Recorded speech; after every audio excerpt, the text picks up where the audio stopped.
Mini episode 589 of the FDH Lounge is brought to you by Sportsology, delivering unconventional columns and webcasts about sports, TV, music, movies, and more. Follow them on the web at sportsology.com. The FDH Lounge. You'll want to schedule your life around it.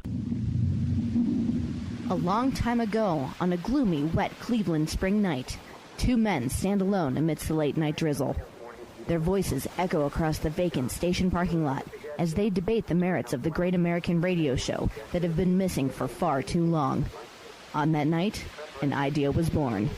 That idea became the FDH Lounge.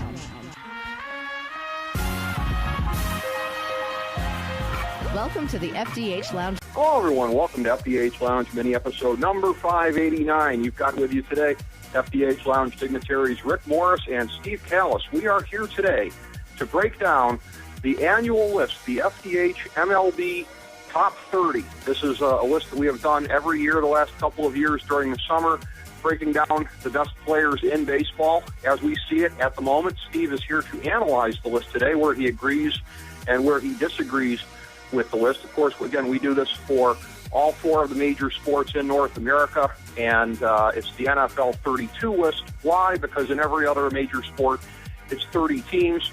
There are 32 franchises in the NFL. We did that one, of course, recently with Ken Bex of FirstDownScouting.com, one of our other FDH Lounge dignitaries, and that one is probably the hardest one to do because of the number of positions, the number of elements in football that are sort of like comparing apples to oranges as far as value. But baseball does not lag behind very far, let me tell you, particularly when you're doing it in season. This is the only moving target that we have. It's the only one of the sports that we're doing as it goes along. So I've been revising this through the course of the summer.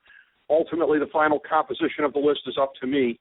I first started looking at this back in May. When I locked in the date to record this with Steve, that was when I finally locked down what the list was going to be and posted it. You can find the list the same place that you find the show, the FDH Lounge Multimedia Magazine, the FDHLounge.blogspot.com. Here to analyze the list today with me, my good friend, FDH Lounge dignitary Steve Kallas, who, of course, you can hear regularly on such fine outlets as WFAN in New York, SNY in New York, and other outlets as well, including the STN.net. Good to have you on with us again today, Steve. How you doing, my friend?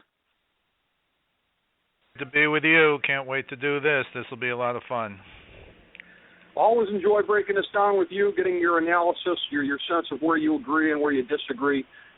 This list, I would say, broadly speaking, going into it, I'm going to lump this in with doing the NBA list this year, because it seems to me that with the onrush of great young talent, probably even more so in MLB than in the NBA, of where it just made it harder to make the list. It felt like performers who were sort of at the tail end of the list in years past, 27, 28, 29, 30, if you look at what they were doing at the time versus what the guys are doing in the spots right now, it seems like they're performing at a higher level. Do you see any kind of overall rough parallel between MLB and the NBA right now as far as the number of great young players elevating their games?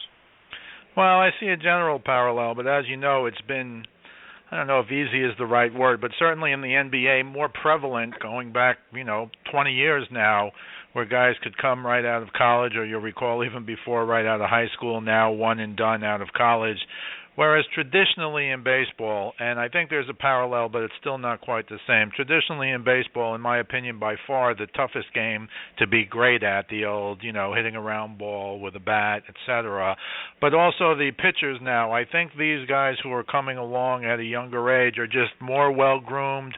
Going back to travel baseball when you're 15, 16, 17, these kids are playing 60, 70, 80 games a summer, right through to playing in college, which now preps you better, I think, than it did decades ago for the major league. So you do have an incredible array of young talent in baseball, I'll say the last 3 to 5 years, that you did not have 10, 20, 30, and 40 years ago. In the old days, and by that I mean the 40s, the 50s, the 60s, you rarely saw a guy who hadn't played minor league ball for, 2, 3, 4 years.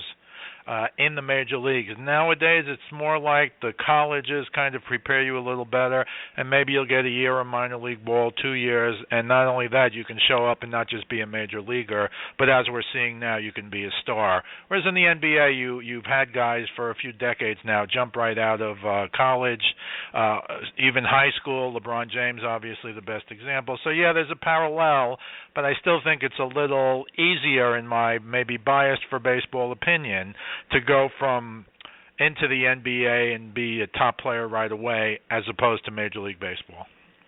That's true, and I think that the cut is definitely a little bit harder in baseball when you look at it. And I was looking at the NBA list and saying, well, gee, none of the Atlanta Hawks ended up making the top 30, and that list was, of course, started to be put together before the playoffs happened, and then you kind of saw in the playoffs that Atlanta really was a team where the whole was a lot greater than the sum of the parts. So when you look at the fact that I had used the Hawks at the time, none of them making the top 30 as evidence of how tough it was, yeah, to go over this baseball list, I think that was evidence of how tough it was when you look at some of the guys that missed the list, and it wouldn't surprise me if you had a few names to put in front of me as far as guys who are not on this list. Let's first take a look at the guys who dropped off the list from last year. There was a healthy crop of players that fell off the list. There's pretty good turnover generally. There's 15 guys who are returning to the list this year, so 15, of course, who dropped off from last year. There were 14 players who returned to the list from 2013 last year,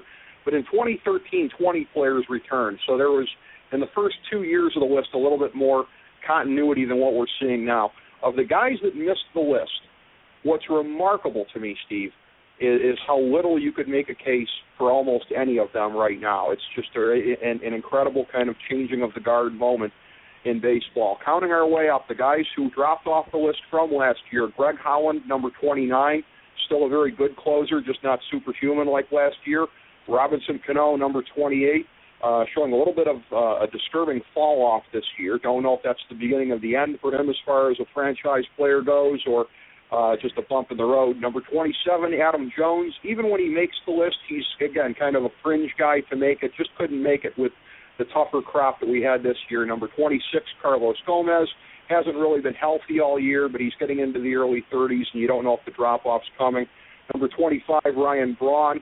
It does look like the drop-off has come a little bit for him, maybe more so in the sense that a lot of other hitters in baseball have caught up to him, and he doesn't stand out the way that he used to. Number 23, John Lester. Nothing really wrong with him, but you've got to be really elite to make the list this year, as we'll see. Number 22, Cole Hamels. A little bit of the same thing with him. 21, Adrian Beltre. Getting older and maybe finally starting to get a little bit banged up based on the performance he's had this year. Number 18, David Price. A guy who wasn't far off of the list, a guy that you could make a better case for being on the list than probably just about anybody else who missed it. Number 17, Sean Doolittle. Really hasn't shown this year what he was capable of, as was the case last year, and there's a number of circumstances for that, of course. Number 16, Yasiel Puig. There's a guy who you're either kind of loving him or hating him at the moment based on what he's doing. Number 15, Yu Darvish. That's a health issue, as with number 12, Adam Wainwright. Same thing with those guys. Number 13, Troy Tulowitzki, since the trade to Toronto, looking a little bit more like that classic Tulowitzki, but again, not enough of it this year probably to justify being on here. Number 10, Koji Uehara. That was even before his injury that he wasn't making the list this year. Basically being a great closer or a great relief pitcher, as the case may be, because there's going to be some setup guys on the list. There's not as much differentiation right now because there's a lot of great closers and setup guys in the game. So when you look at that, Steve, do you agree with me that there's almost no controversy in most of these cases with the guys who dropped off the list? Almost no. I have a couple of comments about a couple of guys. The first one I'll bring up is Robinson Cano. Watching him in New York for those 9 years, I thought he was destined to be one of the greatest second basemen of all time. It was no secret once he left, the friendly confines of the right field porch at Yankee Stadium, that his power numbers would go down. But I thought you correctly had him ranked last year as a second-tier player. His power numbers, of course, did go down. I think he was 1482. hit .314, still a great fielding second baseman. But I did want to say about this year, because I saw an interview with Cano. Obviously, he fell off a cliff early this year, but I saw an interview with him around the All-Star break where he said, look, I've been hitting the ball hard. I'm going to have a really good second half, and I'm not going to make a case for him to be on the second-tier level this year, but I am going to say in the last month, and I went and checked out these dates, in the last month, 30 games or so, he's hit .356. He's actually raised his average from 249 to 274. As you know, Rick, very hard to raise your average 25 points in July and August. That's amazing. So right. He doesn't make enough of a case for me to say to you he should be on the second tier. He's also got 13 homers, which is just one less than he had all of last year. But there's no doubt he was in an incredible funk. I don't think it's the beginning of the end. Frankly, the first 3 or 4 months of the year, or April, May, June, I'll say I did. But now I've watched him more since I heard that interview, and he's certainly crushing the ball. And even though he's hit .356 in the last month, I could tell you he could have even hit better than that, such as the luck of baseball. The one complaint, and you kind of referenced it, the one complaint I would have, I think David Price still has to be in the second tier. The recent trade to Toronto, it's almost like a wake-up call for this guy. He's had 3 brilliant starts for the Blue Jays. He's going to get a heck of a lot more run support pitching for Toronto. If I was a pitcher, I'd go sign with Toronto yesterday. But his numbers now are as good or better than they were last year. And I know the interesting thing that people should know is this is not just your rankings aren't solely on this year, but it also counts last year or maybe even the year before. Obviously a little lesser, but it's kind of a cumulative thing. So Price this year is now 11-4 with a 2.41 ERA. His WHIP is 1.09. 3 gems for Toronto in the midst of a pennant race. So I do think he does deserve, and you referenced it in your comments, the only guy I agree with you on this list who I think I could make a strong case for being in the second tier. And that's what's remarkable. Out of 15 guys from last year, there's 14 of them where we can kind of rule them out without even really thinking too hard about it. And it doesn't mean that we were wrong at the time last year. It just shows you that's how much things have changed. And, again, as you referenced, it's good that you point that out. This is if a 162-game season was starting today. We always reference it and can't take into account, again, like, oh, well, a lot of innings pitched from March to August. No, that's not how we're looking at it. We're not saying that somebody's going to have 400 innings pitched because they're going to take what they did previously plus now. But just if you were starting a team, and this is not just fantasy, although statistics will play into this somewhat, but as you said, sort of the cumulative part of this as well. What has somebody's track record shown? What have they shown this year? It's a lot of different factors. If we were starting a team, this is the order in which I would draft these guys to go on to the team. And let's start this by taking a look here. We'll go. The second tier goes from 19 to 30. Let's go back to 25 and then stop there at that point. Number 30. This is a characteristic that I do have of being gutless sometimes. I'm calling a tie if I have 2 names at the end of a list and I cannot choose between them. I can't justify it, but it's just the way that I operate sometimes. A tie for number 30 on the list, Jose Abreu, who was number 9 last year, and Craig Kimbrell, who was number 8 last year. That is the steepest fall for anybody on the list from last year to this year while remaining on the list. Again, more so probably about the fungible nature of the closers and also the setup guys, because we're going to have some setup guys coming shortly thereafter as we go up the list. But Kimbrell, again, earlier this season, some rough outings. He's been much better of late. Number 29, Wade Davis. He was not on the list last year. Number 28, Dylan Betances, who, again, was not on the list last year. To mix those guys in together, it's hard to put either of them too high, still being setup guys, but they have both arguably outperformed the closers on their ball clubs this year. In the case of Betances, not because Andrew Miller's done anything wrong, but just because Betances has pitched an entire season and Miller missed a little bit of time with injury. Number 27, J.D. Martinez. He was not on the list last year. Number 26, Jose Altuve. He was number 30 last year, so a small jump for him. And number 25, Matt Harvey. He was not on the list last year, back on the list from 2 years ago. Of course, the reason for that donut hole is the injury that he had in terms of getting his Tommy John operation done and bouncing back for the Mets and showing this year that he has a good semblance of what he had previously. So Thoughts on 30 to 25, Steve? Yeah, I have a few thoughts on 30 to 25 you talked about, and obviously I'm New York-based. Dellin Betances and Andrew Miller, when healthy, to me have been the lockdown. The reason the Yankees are fighting for their division is because of those two guys. I will say, and I agree with the analysis, Dellin Betances should be on the list because he's been there all year and is virtually unhittable.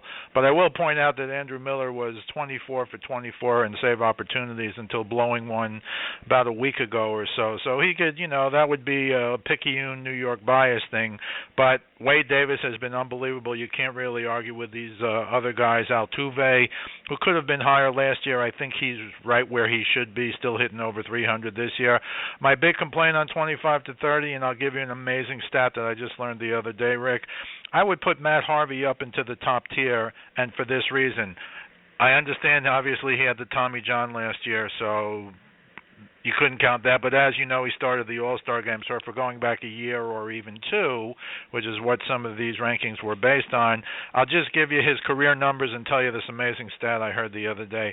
Harvey, for his career now, is 20-12, pitching for a team that is just terrible hitting team. His ERA is 2.38, but here's the stat, and I've never heard of a stat like this, but I think it explains to me how good Harvey is, and that is he has 23 lifetime wins in the major leagues. He has 16 other games, Rick, where he gave up either no runs or one run and did not get a win. And to put that in a little context, because that's kind of hard to believe that you could give up one run or no runs in 16 games, pitch more than 5 innings, and not get one win in those 16 games. But to give you context, Dwight Gooden, I would say the second best Met pitcher ever after Tom Seaver, he pitched for the Mets for 11 years, and in those 11 years, there were 15 games, only 15 games where he gave up either 0 or 1 run and did not get a win. So I think when you compare those two, it's hard to believe how good Harvey's been. I was watching the Mets, I don't know, a few days ago or last week. He had pitched against the Pirates, 1-1 into the 7th inning, rain delay. You got to take him out because it's so long, and the Mets lose 8-1. And don't get me wrong, the Mets, we'll talk about this another time, but obviously the Mets are right in the thick of things, having blown by the Nationals, who are playing horribly. But just another example, you can't get this guy many runs. And again, I've never really heard a stat like that. When I heard that, to me, that made the case for Harvey to go from second tier to top tier. That's a great point. Very, very well taken. And we know a lot of times, and you hear a lot of stories about aces that have bad luck in terms of run support, and to a certain extent, it sort of goes with the territory. Many times they're matched up against fellow number one pitchers, but yeah, that goes well beyond anything that should be expected. That's way beyond whatever any statistical sample should indicate there. Very well done mentioning that, and very, very persuasive as well. The rest of the second tier goes as follows. Number 24 is Buster Posey, who was number 24 a year ago. Just pretty much always kind of does the same things, brings you the same value, and is, I think, pretty much the consensus best catcher in the game right now. Number 23, Corey Kluber. He was number 20 a year ago. This is a guy who's been a little bit tough to kind of slot doing this in season. I remember slotting him number 20 last year and worrying about thoughts that I might come off as an Indians homer because he was in the middle of that big stretch that did eventually get him the Cy Young Award. And then this year, it's been a little bit harder to quantify his value, but much like Matt Harvey, he has been a victim of very bad run support and sometimes even worse defense. Corey Kluber, 23 from 20 last year. Madison Bumgarner, number 22. He missed the list last year. And, again, as far as a big game pitcher goes, probably the consensus best big game pitcher in baseball, maybe in the last 20 years, if not further back. It's hard to remember anybody that really carried the consensus label as he has. Number 21, Felix Hernandez. He was number 4 last year. Hasn't really been a big fall off. I'd say it's more so about what the guys on the top tier have done. The same thing will be true when we get to number 19 and break that down a little bit. His numbers not quite what they were a year ago, but he is still King Felix and still worthy of being on the list Number 20, Giancarlo Stanton. Number 7 a year ago. This is a guy that's had some problems with some aches and pains here and there. Still has a little bit of a hole in his swing, but again, maybe the best pure power hitter in baseball, or at least in the top 5. There might be some better ones that are ahead of him on this list, but Stanton is still one of the very best. Number 19, Chris Sale. He was number 5 a year ago. It's funny that as we record this, he's coming off another legendary performance, one that he had against the Cubs, and so it becomes a little bit harder to make the case that he's a second-tier guy instead of a first-tier guy, at least if we're going to be prisoners of the moment and go off of that performance. But he's had some great stretches this year. He's been a little bit more human from time to time, but still an outstanding pitcher and somebody that I've got bumping right up against the ceiling of the first tier. So from 19 to 24, what are your thoughts, Steve? Well, I got to say, if you could give me, and I think you're right, it's really, and I think you've done a good job of not taking the name guys and putting them over the guys we're going to talk about in a few minutes who really aren't the name guys, but are indeed having superior seasons. But if you could have a pitching staff of Sale, King Felix, Bumgarner, Corey Kluber, and Matt Harvey, hard to believe you're going to find a better 5 than that, but I think you're correct in these things. The only thing I would say, well, I got a few things to say about the pitchers especially.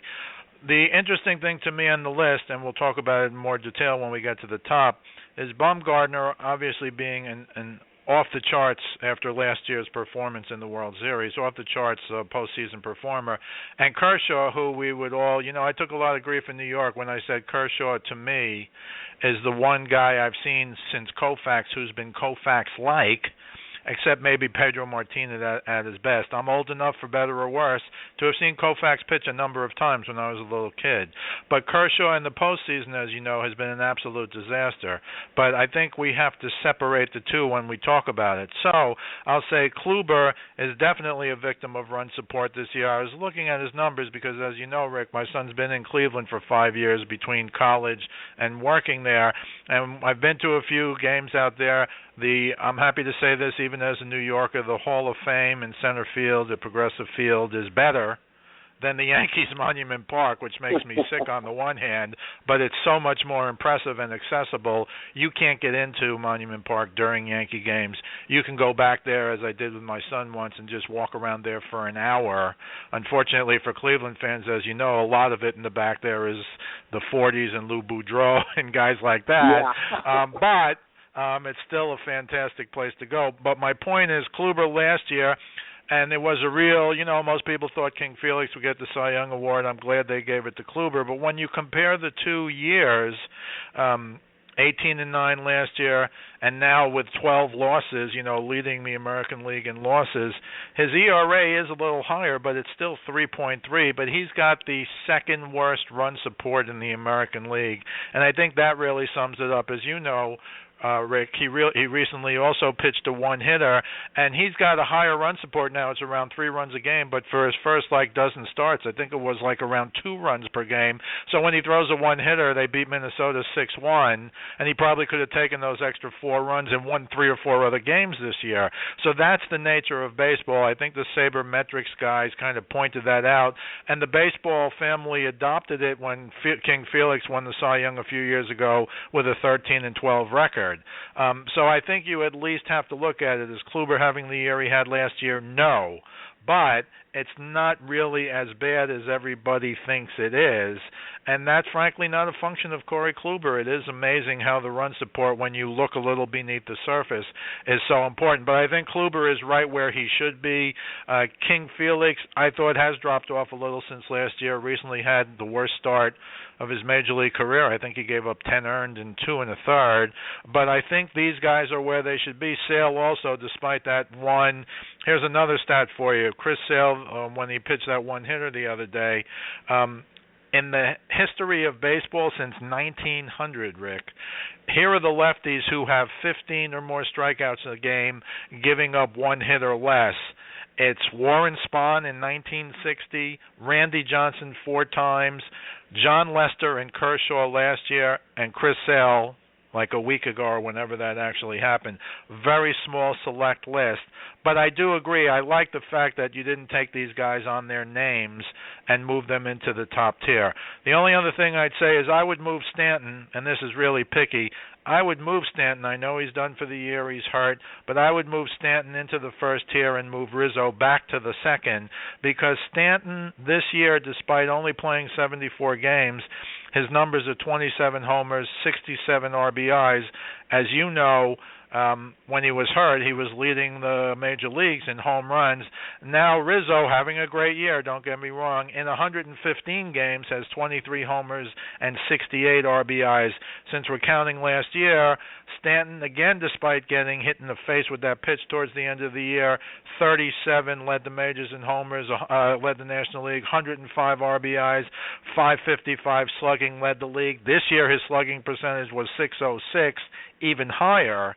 So I would probably flip them, although I guess if you were drafting today, you wouldn't take Stanton if he had to play tomorrow because he's injured. That's a little picky, but I think Stanton is still a top-tier player.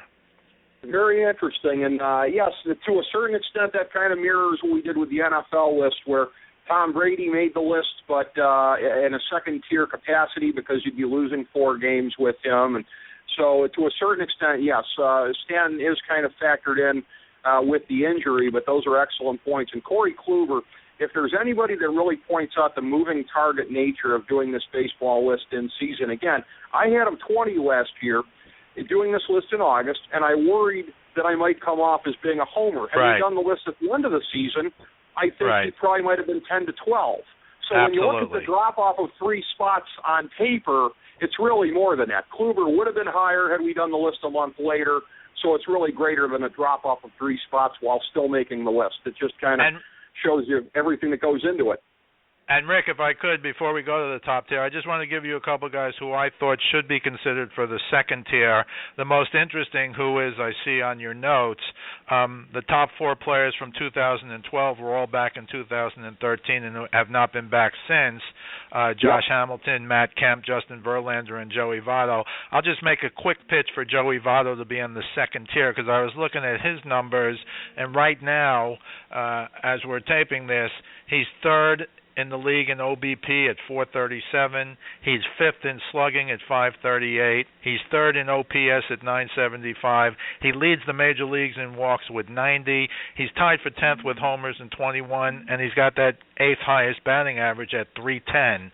So I think Votto is a guy who at least could have been considered down there with Altuve and Abreu. Again, maybe a little picky, but I thought Votto at least deserved maybe a chance to be on the second tier. The other 2 guys I'll mention very quickly, New York bias, Mark Teixeira having an incredible comeback year, 31 homers, 4th in the American League, 79 RBIs, 5th, 58 walks, 5th, 4th in slugging, 5th in OPS, 360 OBP, and as you know, an unbelievable defensive first baseman.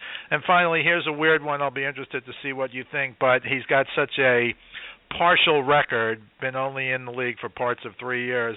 But Jose Fernandez of the Marlins, his career records now, he's hurt again on the DL after missing, Tommy John. 20-8 with a 2.26 ERA. Those are his career marks. His WHIP for his career is 0.98, and he's 15-0 at home as a pitcher for the Miami Marlins. So it might not be a big enough sample. I understand that, but certainly a guy I thought should at least be mentioned. Yes, absolutely, and the Joey Votto thing makes me smile. Second time I've heard that today as I ran the list past FDH Director of Research Nate Noy, so you're in excellent territory on that one there, an excellent company with Nate agreeing with you on that and him having chastised me in his trademark style that Joey Votto should be on the list. So, second time I've heard that today. Very, very interesting. As we get to the list here, let's go 18 to 11, and then we can tackle the top 10 after that. A lot of guys, a lot of gate crashers here in this next bunch here, going up from 18 to 11. Only one guy made the list last year, and I'll mention that when we get to him. Number 18 is Anthony Rizzo. Number 17, Dallas Keuchel. Number 16, Sonny Gray. 15, Chris Archer. 14, Jake Arrieta. 13, Nelson Cruz. Number 12, Johnny Cueto. The only guy out of this bunch who was on the list last year, number 6 a year ago, and again, and this is a common theme, it's not so much that he's fallen off, it's that a lot of other guys, I think, have wedged their way in front of him by the overall star power in baseball maybe being a little bit greater at the high end than it was a year ago. The last guy before we get to the top 10 is Manny Machado, who was also not on the list last year. So out of all of those guys, 18 to 11, Cueto, number 12 when he was number 6 a year ago, the only guy back on the list from last year, Machado, Cruz, Arrieta, Archer, Gray, Kutchel, and Rizzo, with the exception of Cruz, all very young talents. Cruz is a guy also, too, who is borderline for making the list last year, arguably could have. The rest of these guys have all just really kind of grabbed the bull by the horns this year, Steve, and really just kind of taken major steps forward. Well, I totally agree. And again, I give you credit. These are the pitchers I was talking about over the big names you put in the second tier. A guy like a Keuchel who came out of nowhere. Chris Archer has been good but not great. Arrieta reviving his career. Sonny Gray, excellent out in Oakland. So I really like this list. I would say, I think we spoke about it last year, Nelson Cruz had that unbelievable year for Baltimore on the one-year deal.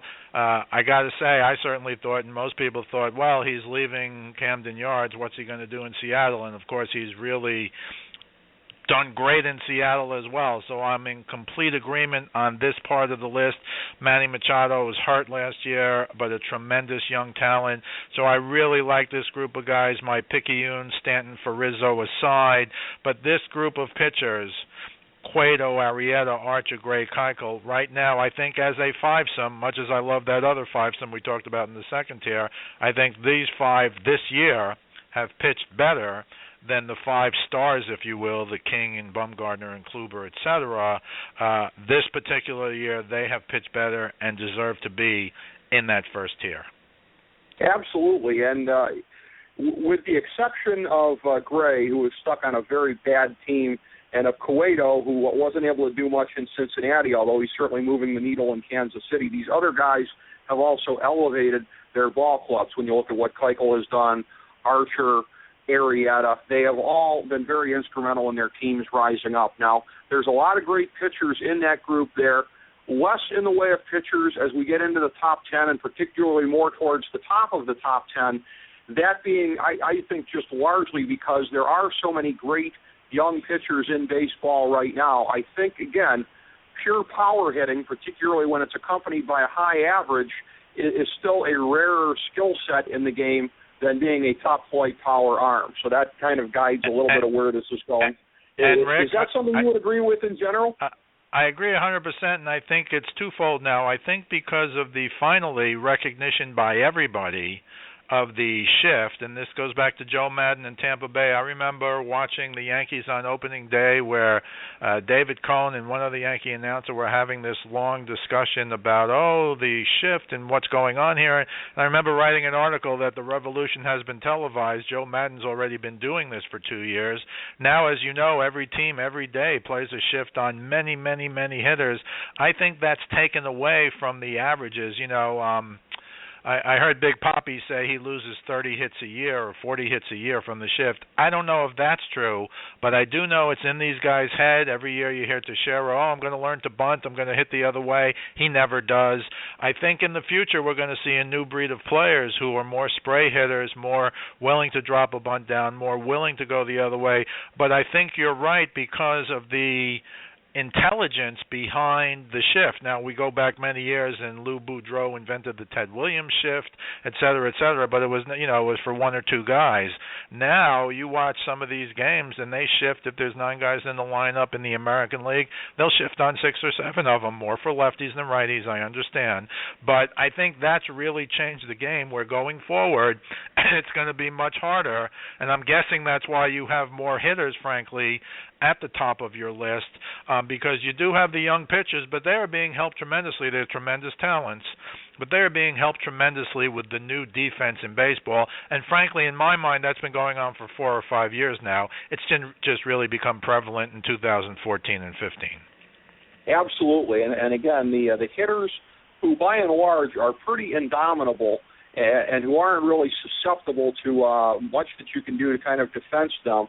To me, again, that's still somewhat of a rarer skill set, and that kind of dictates what you see as the top 10 shapes its way out here. Let's go from 10 to 6 and take a look at this number 10. Jacob deGrom, the nation really got a good look at him in the All-Star game with his outing. He has really continued that hot streak since, but it has been an unbelievable follow-up year to his Rookie of the Year campaign from 2014. He was not on the list a year ago. Number 9, Zach Greinke, who was 19th a year ago. He, too, has taken a huge, huge step forward this year, and you could make a very good case for him being the best pitcher in baseball in 2015. If not him, it might be the guy in front of him, Max Scherzer, who was not on the list a year ago, and I remember this was a point of contention. You made the point to me, Steve, that he probably should have been on, and I think clearly in retrospect that is the case. He's done a great job in Washington, and them falling apart is not at all on him. Number 7, Josh Donaldson, a guy who has really emerged from nowhere over the last couple of years, but this season in Toronto has been his very best. He was not on the list a year ago. He rockets to number 7. Number 6, Andrew McCutchen, who was 11th a year ago. He got off to a very, very rough start to the season, but again, a lot of progression to the mean since then. And if you were to take that into account, if we were starting a 162-game season right now, him having gotten that out of the way previously might only make him look better. So you see at this point here, especially at the top part of this group of 5 guys, we start to get into the hitters that will predominate the top 5 on the list overall. But prior to that, deGrom, Greinke, Scherzer, who have all been big pictures of dominance in the National League thus far this year, Steve. Yeah, I think I could make a case for deGrom and Greinke to be even higher, but I don't disagree with the notion that it's mainly at the top going to be these hitters because it's harder to find these guys now. And I will also say, and we've talked about this generally over the years, you know, when you went from the 4-man rotation starting in the late 60s with the Mets of Seaver and Koosman and Gentry. Ryan was a part-time pitcher there. And through the 70s where we started to go from the 4-man rotation to the 5-man rotation, where by the 80s virtually everybody was in the 5-man rotation, I thought the value of a pitcher, of a star pitcher, really did go down a little just by simple mathematics. In the 4-man rotation, as you know, you're going to get 40 to 41 starts a year. In the 5-man rotation, by simple mathematics, these guys, top guys today, only get 33, 34. That's a big difference to me, Rick, 7 or 8 games a year. Throw in now the, middle relievers, the 8th inning guy, the 9th inning guy. The Yankees have a 7th inning guy and an 8th inning guy and a 9th inning guy. So I do think the value of the starting pitcher as just a sole starting pitcher has gone down a little. Having said that, you need 5 of them, I think 6 in some cases. You should have some 6-man rotation coming down the road. The Yankees have experimented with it a little bit. The Mets have experimented with it a little bit, just talking about New York now. But particularly these 2 guys, deGrom for his career now 20-12. Interestingly, the same record as Matt Harvey, 2.35 career ERA. Very similar to Matt Harvey. This year, second to Greinke in ERA with a 2.03 ERA. And Greinke all by himself now in the major leagues at 1.58. So I like the 5 selections a lot. I would say maybe those 2 guys would be a little higher. Scherzer on this year and last year and the year before, Scherzer has become a real star pitcher. I will say he's fallen off a little, 5.25 ERA in August for the Nationals, who have crumbled like a team. Every time I see Matt Williams on TV, he looks like he almost doesn't want to be there anymore, and I don't know if he will be there if the Nationals don't make the playoffs. I'm a little biased. I picked them to go all the way, Rick. But yeah. Scherzer, of course, still a superstar pitcher. I might move Greinke and deGrom a little up on the list. Donaldson, to me, this year having an MVP season, you can make a case. I was watching the Yankees and the Blue Jays play a number of times. When you trot out Tulowitzki, Donaldson, and Bautista as your top 3, and now Encarnacion off the DL, although he hasn't had a great year, those first 3 guys, you got to be petrified if you're a major league pitcher. Those are the first 3 guys you're going to face. I mean, it is scary. But of the 3, I think Donaldson has been the most valuable, and you certainly can make a case for him for MVP. McCutchen seems to now be an MVP candidate every year, and he's really turned the Pirates, in my opinion, from losers to winners in the last 3 years. Absolutely, no question about that. And just 2 notes on what you said there. Matt Williams, just on a personal note, I'm a Matt Williams guy dating back to the 97 Indians, so I would hate to see him lose his job, although to be objective, if they don't make the playoffs, it's hard to make a case to keep him.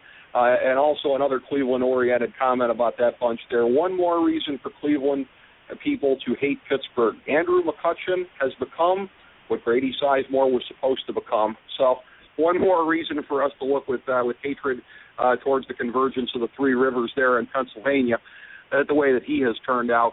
The top 5 guys on the list for 2015, number 5, he has been number 1 on the list previously. He was number 3 in 2014. Miguel Cabrera, slight drop down, but again, more so because of the emergence of the guys in front of him. Number 4, Bryce Harper, not on the list last year, so he is the highest guy to jump up the list from off the list in 2014. However, he was on the list in 2013. It was the problems that he was having last year that kind of caused the donut. He's been back and really living up to his potential as never before this year. Number 3, Paul Goldschmidt. You talk about jumps. He was number 14 a year ago. So for a guy on the list jumping up, those 11 spots mark the biggest jump of anybody from last year to this year.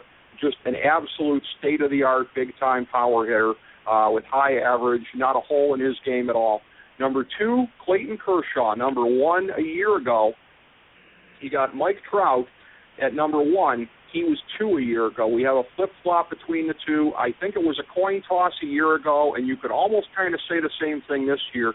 Kershaw hasn't been the best pitcher for much of the year in the National League, but when you take the full body of work into account, you got to slot him very high, I think highest among the pitchers.